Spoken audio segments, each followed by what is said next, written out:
자, 이렇게 보면은 예수님은 어떤 분이냐 하는 세 번째 대답으로서 예수님은 아담의 후손이 아니시고 그분은 죄인이 아니시고 영원히 현존하시는 분이다. 이런 대답을 낼 수가 있겠습니다. 그리고 예수님이 어떤 분이시냐 하는 네 번째 대답으로서 그분은 아담의 후손이 아니고 하나님이시기에 죄인이 아니다. 죄인이 아닙니다. 예수님이 이 땅에 와서 생활하신 모든 생활 속에서 예수님의 영혼이 한 번도 더럽고 초하고 오염된 적이 없으신 성령 자체이십니다. 그리고 그 마음이 언제든지 성결하고 성화되어 있는 분이고 성령 자체이신 분이고 언제든지 청결하고 깨끗하신 분입니다. 죄된 생각을 하신 분이 아니에요. 행위나 습관이나 삶도 죄를 지은 적이 없습니다. 그래서 죄인이 아니다 하는 요 부분도요. 있기는 그건 맞은 말씀이기는 합니다만은 그게 예수님이 죄인이 아니라고 증거할 수 있는 원천적인 이유는 되지 않습니다. 가장 원천적인 이유는 무엇인가 하니 아담의 후손이 아니기 때문이다. 이런 결론입니다. 그래서 예수님이 죄인이 아닌 이유는 아담의 후손이 아니고 선지해 계신 말씀이었고 선지해 계신 하나님이었고 그래서 그분은 이 세상에 와서도 죄 없이 사셨고 그래서 모두 다 합쳐서 총괄해서 그분은 죄인이 아니다. 이런 결론을 낼 수가 있습니다. 그리고 예수님은 경배의 대상이시다. 경배의 대상입니다. 예수님 홀로 경배의 대상입니다. 성부, 성자, 성령의 하나님, 유일신을 믿는 우리들. 말씀이 예수님이고 하나님이 예수님이고 예수님 말씀 하나님은 삼위일체 하나님이고 요 하나님 되신 분 요 분만이 곧 경배의 대상이지 그 이외에 어떤 인간의 모습을 한 존재들도 경배의 대상이 될 수가 없습니다. 마태복음 2장 1절에서 12절의 말씀에 보면은 동방박사 이야기가 나옵니다. 동방박사들이 베들레헴 말구육관에 도착을 해서 그 말구육관에 보니까 말구육관에 말구유에 아기 예수가 강보에 쌓여서 누워 있었고 그 옆에는 마리아가 있었고 기록은 없습니다만은 거기에서 요셉이 어디 갔겠습니까? 요셉도 있었을 거고 그래서 마리아와 요셉이 있는 가운데서 동방박사들이 누구에게만 경배를 드렸냐? 아기 예수에게만 경배를 드렸습니다. 경배를 드리면서 유향과 몰약과 황금을 드렸습니다. 이거는 이 동방박사들이 구원받은 데 대한 감사의 예물, 신앙 고백이었습니다. 그래서 동방박사는 아기 예수만 경배를 하면서 아기 예수께만 예수를 드리면서 예물을 통해서 자기의 신앙을 고백하고 신앙 고백을 해서 돌아올 때와 달리 돌아갈 때는 이미 구원받은 자로서 돌아갔습니다. 그래서 여기에서 우리가 얻을 수 있는 메시지는 무엇인가 하니 세상의 사람들 중에 요셉처럼 존경받을 인물도 있습니다. 마리아처럼 존경받아야 할 인물도 있습니다. 석가처럼 공자처럼 그리고 소크라테스처럼 존경받아야 될 인물도 있습니다. 존경받아야 될 인물은 우리가 끝까지 존경을 해야 될 것이고 그리고 경배의 대상 예수님께는 진정과 신정으로 언제든지 예배를 드려야 할 겁니다. 그래서 이분께 예배를 드리면 그분이 은혜의 선물로 우리에게 무엇을 주시냐? 구원의 열매를 주십니다. 그래서 구원을 주시는 것은 누구냐? 신만이 할 수 있는 은혜의 선물입니다. 그래서 이 세상에 아담의 후예 중에 아무리 잘났다 할지라도 신이 아닌 이상 구원의 선물을 만들어서 자기의 어떤 종교에 나오는 사람들에게 구원의 선물을 줄 능력이 없습니다. 거의 그들이 성현이고 죄인이 아닌 반열에 속할 정도라 할지라도 그렇게 존경받아야 될 정도라 할지라도 그들이 구원의 선물을 줄 능력이 없기 때문에 저는 바로 이 부분을 통해서도 종교다원주의 신학을 한 쩌로서 종교다원주의는 반대합니다. 제가 처음에는 종교다원주의 신학을 해서 석사 논문도 종교다원주의 논문을 썼습니다만 목회를 하면서 목회 현실에는 전혀 먹혀 들어갈 수 없는 그런 신학이기 때문에 나는 종교다원주의를 감추면서 그저 가장 보수적인 정통주의만 설교를 해오다가 나중에 새벽기도를 쌓는 동안에 하나님의 은혜를 받고 성령의 감동을 받고 그러면서 내가 불교인으로서 기독교인이 된 이유가 어디에 있느냐? 종교다원주의 하려고 오지 않았다. 그래서 나는 예수만이 오직 구세주의다 하면서 신앙 고백으로서 예수만이 그리스도이다 메시아이다 고백을 하다가 성경을 더 읽고 신학을 더 하면서 차츰 종교다원주의에서 발을 빼고 지금 정통 보수주의가 되었습니다. 그래서 예수 그분만이 신으로서 구원의 선물을 만들어서 우리 인간들에게 제공할 수가 있기 때문에 종교다원주의는 여기에서 철저히 제가 반대를 하고 배격을 하는 그런 입장이 되었습니다. 그래서 예수 한 분만이 경배의 대상이다. 이렇게 정리를 할 수가 있겠습니다. 자, 이렇게 보면은 예수님은 말씀이 육신 되신 분이고 예수님은 하나님이 사람이 되신 분이다. 누구시냐 하는 데 대한 대답입니다. 그리고 어떤 분이냐 하는 데 대한 대답을 제가 6가지나 말씀을 드렸습니다. 그런데 예수님이 이렇게 봐서 사도 바울이 고백한 예수 그리스도의 종 바울은 이렇게 고백을 했는데 이런 고백이 바울의 고백을 거꾸로 뒤집어보면 예수님은 나의 주인이시다라는 고백의 의미인데 이런 고백을 바울이 언제 하게 되었습니까? 바울이 태어나서부터 예수가 메시아다, 예수가 나의 주인이다, 나는 그의 종이다 이렇게 고백하지 않았습니다. 자, 이런 바울의 고백 부분을 좀 명백하게 하기 위해서 바울이 언제부터 이런 고백을 하게 되었는가 이 부분 명백하게 하기 위해서 사도행전 9장 한번 찾아보겠습니다. 사도행전 9장 1절의 말씀을 제가 드립니다. 자, 사도행전 9장 1절부터 5절까지 읽고 해석을 해보겠습니다. 사울이 주의 제자들에 대하여 여전히 위협과 사기가 등등하여 대제사장께 가서 다맥색이 여러 회당에 가져갈 공문을 요청하니 이는 만일 그 도를 따르는 사람을 만나면 남녀를 막론하고 결박하여 예루살렘으로 잡아오려 함이라.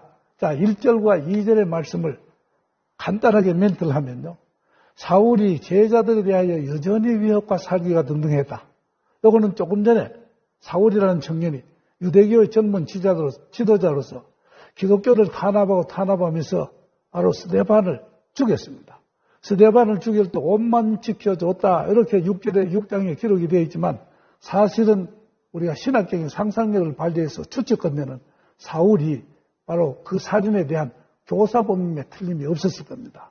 자, 이런 교사범이 스데반을 죽인 그 여세를 몰아서 살기가 등등하여 대제사장에게 찾아갔습니다. 대제사장에게 찾아가서 기독교를 일망타진해버려야 되겠습니다. 도망다니는 저 기독교인을 따라가서 일망타진할 수 있도록 권력을 위임해 주십시오 하는 공문을 대제사장에게 요청을 했습니다. 그 당시에 대제사장은 정교가 분리되기 이전이니까 종교가 훨씬 우선권이 있었습니다. 그래서 정치 권력까지 다 가지고 있는 대제사장, 산헤드린의 의장까지 담당하고 있는 이 대제사장에 가서 공문을 받았다 하는 이야기는 기독교를 일망타진하고 기독교인들을 재판에 회부하고 사형시킬 사람 사형시키고 벌 줄 사람 법을 주고 기독교를 이 세상에 뿌리채 뽑아버리자는 여기에 포괄적인 권리를 위임해 주십시오 하는 요청입니다. 그래서 그 공문을 받아서 막강한 권력, 포괄적인 권력을 갖고 다메섹 도상을 향하여 살기 등등해서 달려갑니다. 그래서 이럴 때를 사도 사울의 권한을 우리의 지금 현재 법률 제도로 인용을 해서 한번 비유적으로 이야기를 한다면은 그는 특별 검사보다도 더 큰 권력을 가진 막강한 젊은 유대교 지도자였습니다. 이 지도자가 다메섹 도상으로 달려가서 많은 사람들을 잡아서 결박하고 또 예루살렘에 데리고 와서 재판에 회부하려는 작전이었습니다. 그런데 3절을 봅니다. 사울이 길을 가다가 다메섹에 가까이 이르더니 이때 기독교인들은 절대 절명의 위기의 순간입니다. 죽느냐 사느냐 하는 생존의 위기의 순간입니다. 이 위기의 순간에 위에서 내려다보시는 부활 승천하신 하나님의 우편에 계시던 예수, 그분이 내려다보면서 호련히 하늘로부터 빛이 그를 둘러 비춥니다. 호련히 그를 통하여 그를 빛으로 둘러 비추니까 4절에 보면 땅에 엎드려져 들음에 소리가 있어 이르시되 사울아 사울아 네가 어찌하여 나를 핍박하느냐 하시거늘 대답하되 주여 누구시니까 이르시되 나는 네가 핍박하는 예수라. 그래서 여기에서 말씀을 보면은 사울이라는 청년이 그 빛이 둘러 비추는 아주 호련히 둘러 비추는 빛에 의해서 납작하게 엎드려졌습니다. 그래 빛 둘러 비추는 이 빛이 무엇이냐? 우리 신약 성경의 성령이라고 그러죠. 성령의 생명의 빛이 사울을 딱 둘러 비추니까 사울은 한 번 아야 소리도 하지 못하고 한거불능한 상태가 되었습니다. 그러면서 납작하게 엎드렸습니다. 납작하게 엎드렸다는 이 사건은 인간 항복을 의미를 합니다. 인간 항복에 내가 졌습니다. 내가 졌습니다. 그렇게 교만해서 목에 기부했을 정도로 아주 뻣뻣하면서 어느 누구에게도 고개를 숙여본 적이 없는 그 사람이 호련한 빛의 큰 능력에 완전히 지금 자리를 보존하지 못하고 완전히 납작하게 엎드렸습니다. 납작하게 엎드려서 두 손을 번쩍 들면서 내가 잘못되었습니다. 내가 잘못되었습니다. 인간 항복하는 그 순간에 위에서 음성이 들려옵니다. 사울아 사울아 네가 어찌하여 나를 핍박하느냐 하거늘 이때 엎드려진 사울이 대답을 합니다. 대답해요. 주여 하면서 대답을 합니다. 이 한거물렁한 빛의 능력이 거기에 능력이 그 빛 속에 있는 그 에너지가 거룩한 에너지가 사울이라는 청년의 영혼에 완전히 임재해 들어오시고 거기에 내재하고 내주해 계시면서 삽시간에 0.1초도 안 되는 순간에 완전히 그 영혼을 바꾸어 놓으시면서 무엇인가 툭 터져나오게 하는데 주여 하는 음성입니다. 주여 하는 요 고백을 보면은 무엇인가 분별력이 작동하기 이전에 그저 영혼에서 터져나오는 폭발적인 음성입니다. 이 폭발적인 음성은 그 성령의 은혜가 그 속에서 이미 작동을 해서 영혼의 의식을 바꾸어서 믿음으로 바꾸어 놓은 상태입니다. 그래서 믿음의 고백의 음성, 영혼으로 믿고 마음으로 시인하고 입으로 고백하는 게 주여 하는 음성입니다. 요때 요 주여, 사도 바울은 예수 그리스도 하나님 위에서 나에게 이렇게 변화를 주는 급작스런 호련한 이 힘은 하나님의 틀림이 없는데 하나님이여 누구십니까? 하면서 질문을 이어집니다.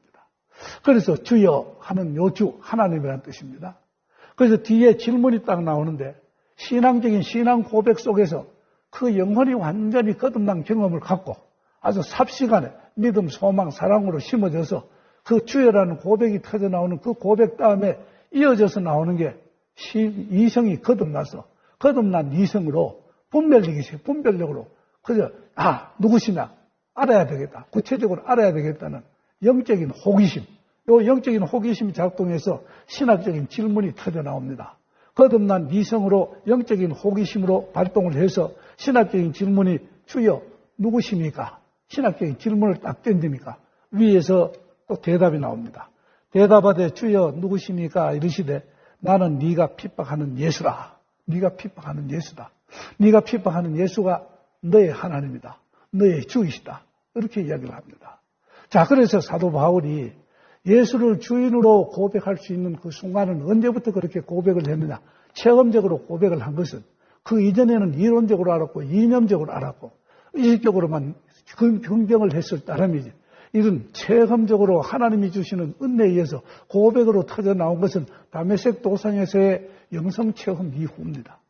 그러면서 그 영성 체험을 통해서 계속적으로 기도를 하고 계속적으로 신앙생활을 하고 아라비아 기도원에 갔다가 감옥생활을 하고 순교를 받는 그때까지 기도하고 찬송하고 말씀 전하고 하면서 성령의 은혜를 계속 받아서 하나님과 교통이 계속됩니다. 그렇게 될 때마다 성화되고 더욱더 깊이 하나님을 알게 되고 하나님을 알게 되는데 그 하나님을 알게 믿어서 믿음은 은혜, 성령의 은혜이고 하나님을 알게 되는 그것은 주님께서 가르쳐 주셔서 알게 됩니다. 이렇게 해서 가르쳐 주신 이도 주님이시고 고백하게 하신 이도 주님이시고 그래서 예수 그리스도를 성령의 은혜를 체험해서 믿고 보니까 예수 그리스도가 하나님이라는 사실을 의식을 변화시켜서 믿게 해주시고 그러면서 말씀으로 이렇게 가르쳐 주시는 주님. 이게 깊어져서 한평생을 사도 바울은 예수는 나의 주인이시고 나의 하나님이시다. 이렇게 고백한 겁니다. 그런데 예수 그리스도 성령의 은혜를 체험하기 이전에 사도 바울은 예수 그리스도를 누구라고 했습니까? 원수로 생각했습니다. 그리고 원수로 생각했고 그가 누구인 줄 몰랐습니다. 이렇게 하던 원수 같은 그 예수를 하나님의 아들이다, 하나님이다 믿고 고백한 것은 성령의 은혜를 체험하고 난 뒤부터입니다. 그래서 이 성령의 은혜를 체험해서 예수를 주로 고백하고 예수를 주로 신학적인 질문을 던져서 아르킴을 줘서 배워서 알게 된 이런 사실을 우리가 메시지로 생각해 보면 여기서 우리는 엄청난 메시지를 얻을 수가 있습니다. 예수를 주로 고백할 수 있는 그 길은 어디에 있느냐? 그 길은 어디 있느냐? 성령의 은혜를 체험한 그 길, 성령의 은혜를 체험해야 된다. 그러면서 예수님이 하나님이라는 사실을 그러면 어떻게 아느냐? 하나님이 가르쳐 주셔서 아는 거다. 영적인 교육을 통해서, 영성 훈련을 통해서 이렇게 우리는 알게 되는 것이다. 이것을 우리는 바울을 보고 알 수가 있습니다. 바울은 에베소서 1장 15절에서는 뭐라고 이야기를 하고 있는가 하니 이렇게 이야기를 하고 있습니다. 에베소서 1장 15절에서는 바울이 로마의 감옥에 있어서 감옥에서 에베소 교인들을 향해서 중보 기도를 하는 내용의 일부입니다.